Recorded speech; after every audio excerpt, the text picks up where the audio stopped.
Okay, Mona, it's time for you to leave, my mother-in-law said loudly. She spoke so loudly that it sounded like the roar of the sea bears in the harbor. We're going on a fancy cruise, just the four of us, right? I asked. But my mother-in-law didn't seem happy. Her face twisted into an even meaner expression. Did you really think someone like you, who can't even keep a house clean, could come with us on this cruise? How audacious of you. Take this money, Clark. A useless daughter-in-law like her doesn't need to have fun. You can't possibly enjoy a vacation at our level. You're too foolish to even understand that. I didn't argue back against her harsh words. In my everyday life, I was used to being treated poorly with no one to support me. I had already given up hope. My mother-in-law laughed rudely and boarded the ship in a cheerful mood for vacation. My father-in-law and husband didn't say anything either. I looked at the three of them quietly, and as the ship sailed away, I waved and shouted goodbye. Best of luck to you. My mother-in-law started yelling back at me, but I ignored her. You're about to go on a trip I've planned for you, she said. Well, it's the best trip for me, at least. Enjoy the surprise revenge I have in store for you. You'll find out the details when you get there. My name is Mona, and I'm a 38-year-old homemaker. I work as a clerk at a medium-sized company. I've been married to Andrew for 7 years. Andrew and I were friends from our college days. We lost touch after graduating, but we started meeting up again by chance. Eventually, we fell in love and started dating about a year later. Shortly after Andrew and I started dating, he shared a secret with me. He told me he was unable to have children because of a condition called infertility. He looked sad when he told me, saying, "If we're together, we won't be able to have kids." But I wasn't upset by it. I never really had a strong desire to have children myself, and I believed we could still find happiness together even without them. So for the past 7 years of our marriage, without any children, we've been living peacefully as a couple. However, our relationship with my parents-in-law has always been difficult. Our house is right across from theirs, and since Andrew works for their company, we see them often. I don't mind that part. The issue is that both of my parents-in-law treat me coldly. My mother-in-law has always favored Andrew, so she doesn't seem to like me much and treats me like a bother. She often tries to pass household chores onto me, which is a common occurrence. She'll say things like, "Mona, I'm busy with work, so could you do the laundry and cleaning?" Or, "Oh, you don't have to cook. I can't eat the food you make anyway." When I explain that I also work full-time and it's hard for me to do everything, she gets angry. She'll say things like, "How dare you talk back to your mother-in-law? You're not fit to be my son's wife. Pack your bags and leave now." On top of that, my father-in-law is also set in his old-fashioned ways. He often says things like, "Mona, when are you going to stop working? You're getting older, so you should have a child soon." Or he'll criticize my education, saying, "What kind of schooling did you even get?" In any case, times have changed. You can have a happy home without children. But that's not the real issue. If I hear more of that talk, I'll call your company tomorrow and demand you quit your job to have a child. Dealing with my in-laws is tough because they're so set in their traditional views. I try to respond politely, but they often respond with even more criticism, so sometimes I just ignore them. Andrew acts like he's unaware of their behavior. He's gentle and avoids conflict, but that's not always helpful. He worries about upsetting his parents, so he sometimes ignores their behavior or even agrees with them to keep the peace. I hate to admit it, but a big reason we haven't had children is because of Andrew's infertility. He asked me not to tell his parents, so I kept it to myself. But it hurts that he doesn't stand up for me when they criticize me. Despite all this, I still love Andrew. He's a good husband who even cooks dinner for me. When I come home late from work, it means we can go out and enjoy ourselves on weekends. Both of us love traveling and have explored many places during our 7 years of marriage. One day, my husband handed me a brochure.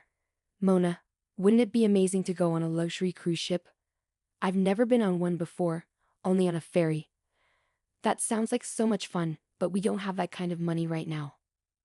Well, let's plan for 2 years from now. We'll save up and work together until then. That sounds like a good idea. We should be able to save enough money in 2 years. Okay, let's do it. So we started focusing on saving money. We avoided unnecessary purchases and did our best to save every penny. Then, 6 months before the trip, my mother-in-law unexpectedly showed up at our house as usual. "Hey, I heard we're going on a luxury cruise. Have you booked it yet? If you don't hurry, you might miss out on reservations." I was surprised by her sudden question and asked her how she knew about our trip. Andrew, sitting across from me, sheepishly admitted, "Oh, I mentioned it to Mom. We'll be away for more than 10 days, so it seemed natural." "I get that. But if they find out before we book, they might want to come with us." I wanted to keep it a secret from them. But my mother-in-law kept talking. "Work might be busy, but it's important to have fun sometimes, right?" I couldn't believe it when my mother-in-law grinned and said, "Of course we're going. My husband will come too." It was shocking. I had wanted to go on this trip with just my husband, not with my in-laws. I looked at Andrew, hoping he would object. I couldn't remember the last time we had a trip together as a family, but Andrew remained silent, and I felt helpless. After that, my in-laws kept visiting and talking about the trip. I thought of asking Andrew, who had suggested the idea, to make the reservations, but he always dodged the conversation, claiming to be busy with work. About a month before the trip, something happened. Andrew went out for a business dinner and didn't return until after midnight. Worried, I grabbed the car keys to go pick him up. Just then, the front door slammed open, and Andrew came in. "I'm tired. I'm going to bed," he said, taking off his jacket and heading straight to the bathroom. I stayed up late, feeling anxious, but he acted like nothing was wrong. Feeling lonely, I picked up his jacket, and something fell out of the pocket. I quickly grabbed it. It was a small gift box with a message card tucked under the ribbon. Without thinking, I read the card, and what I saw shocked me to my core. "Thank you always, Andrew. I love you." My heart sank. As questions swirled in my mind, I couldn't shake off the uncertainty. Who had Andrew been meeting with last night, and who had given him this gift? What did that message really mean? Unable to sleep, I spent the night tossing and turning in the living room. The next morning, Andrew woke up nonchalantly with a big yawn. I confronted him with the gift box and message card. "What's this? Where were you yesterday? It wasn't just a business meeting, was it?" Andrew's eyes widened in surprise. "No, it wasn't like that. It's just that, thanks for helping her with work." "I see. It's quite a passionate thank you saying, 'I love you,'" I remarked. Andrew began stammering and repeating himself, trying to explain. "No, it's not like that. It's just..." Feeling frustrated with the situation, I decided to leave and go to work. Despite feeling uneasy, I managed to focus and finish my tasks by lunchtime. When I checked my phone, I saw numerous missed calls from my in-laws. Feeling annoyed, I hesitantly answered when my mother-in-law called again. "Hey, Mona. I heard you suspect Andrew of cheating on you. Our child would never do such a thing, you know. Even if he did, that's just a man's instinct." Excuse me," my mother-in-law said forcefully before my father-in-law took the phone. "That's right. If anything, it's your fault for doing something to make him cheat on you in the first place. Andrew only cheats because you don't have children and are always working. When you get home, make sure you apologize to my son. Got it?" My father-in-law said, spewing accusations before abruptly hanging up the phone. I'd had enough. My in-laws were painting me as the villain, and my husband, who didn't defend me, even sided with them. After enduring it all for so long, I finally decided to put my plan into action. Then came the day of our departure for the luxurious cruise. My in-laws and Andrew happily got into the car, ready for the trip. I would drive separately to the port and join them there. Inside, I felt a thrill of excitement. "It's going to be a fantastic trip," I said, holding back a laugh as I drove towards the port. But when we arrived, I was surprised to find the port quiet and deserted. I unloaded everyone's luggage and made my way towards the pier, breathing in the scent of the sea. Andrew seemed carefree and playful. Then, just as I was about to board, my mother-in-law approached me with a big smile on her face. "Thanks for booking the trip, Mona. We'll see you in 2 weeks. Don't forget to pick us up." Confused, I asked, "What do you mean? Aren't we all going on this trip together?" My mother-in-law sneered and made a nasty face. "Oh, a daughter-in-law is just a stranger to us. Don't you understand? As long as you pay up, we're fine." I stayed silent. Meanwhile, my father-in-law and husband were happily browsing through travel magazines. Andrew noticed my expression, shrugged, and shamelessly remarked, "Seems like it's true. By the way, I haven't seen any luxury cruise ship around. Where is it?" My mother-in-law looked around suspiciously, noticing the lack of other passengers. "Did you get the right location, Mona?" Don't worry, just enjoy yourselves from here, I said as I watched them board the boat. Is this really the right ship? My father-in-law muttered, eyeing the small boat in front of him. It's just a smaller boat to transfer you to the luxury cruise ship. It's a safety precaution, I reassured them. Don't worry, get on board quickly. I urged them onto the small boat with their luggage. Take care, I called to the boatmen as they set off. Goodbye. Best of luck to you.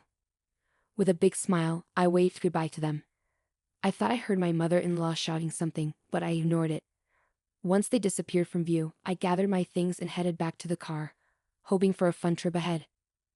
Later, when I returned home, I gathered all the belongings I had before getting married, clothes, appliances, and furniture, and placed them in one spot. Just as I finished, my phone rang. It was my mother-in-law. How dare you trick us? There's no luxury cruise ship. Where are we? She shouted. Her frantic tone amused me, and I couldn't help but laugh. After a moment, I decided to respond to her question. There never was a luxury cruise ship. I knew you'd try to leave me behind, so I didn't book anything. Do you really think you could get away with this? Where are we? I could call the police, my father-in-law's voice chimed in. The police? That's a bit much. Don't you think? I simply brought you to your wife's hometown. Did you get a chance to see Aunt Mel? I replied.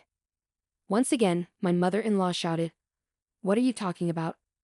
Aunt Mel, your older sister Mel. I spoke to her, and she suggested bringing you all there. She'll likely take good care of you, I clarified. Aunt Mel, who was like a mother figure to my mother-in-law, had a strong stance against dishonesty.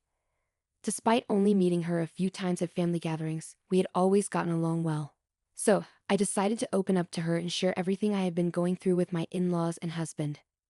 As I had expected, Aunt Mel was furious but immediately offered her support. I'll come pick you guys up soon, she said, ending the call.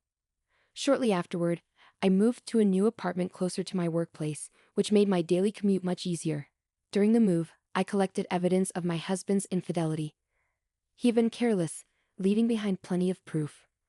By the time I had settled into my new place, I had gathered enough evidence to support my divorce case. With the help of a lawyer, we successfully finalized the divorce.